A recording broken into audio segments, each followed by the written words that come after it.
I love that question. I'm a really big advocacy and policy person, and I think it just depends on where you are within your life and role. So for me, it could be even in the clinic, in the hospital, advocating for patients regarding their medications, prior authorizations. If their EpiPen isn't getting approved, or the insurance is denying it, or they don't have the money, figuring out a different avenue. And we're seeing that's a really big rate limiting factor and whether kids get EpiPens. Their insurance, do they even have insurance? You could advocate for them to get insurance by calling insurance companies and helping them get enrolled.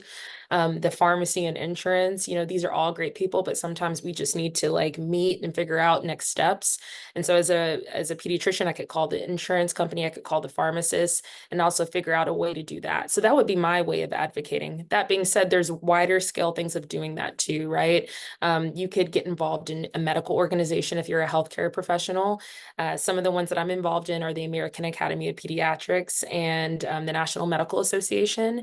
And they actually have ways that you can write resolutions and say, this is what the organization stands for, and this is what we want to do about it. So that's a really good way. And it's not just, on the physician side, a lot of healthcare professional organizations have an avenue to do that. And then, of course, you think about local politics, right? Sometimes local politicians want to know these things, but just don't know enough about it.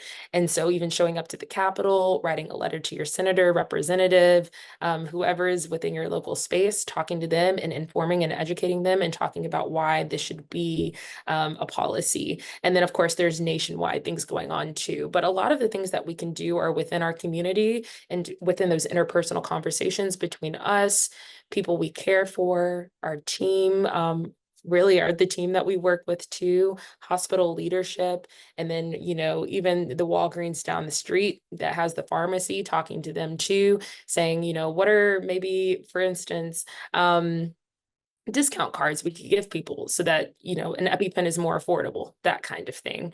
And then also, a part of advocating in a different lens could be, one thing that I think about is like when you do have medications, even counseling the families on when those medications expire, and doing a bit of advocating so that they know like how long that medicine is around for and when they even need to go get another one, right? Because if families aren't sure, they might go get one it's not quite ready yet, or they don't quite need one yet, then they're using money that they don't need to. So there's a lot of different ways that you can do this, and it's a step-by-step process each day, figuring out what are the things that need to be fixed and how are we going to do that in a way that's sustainable, really.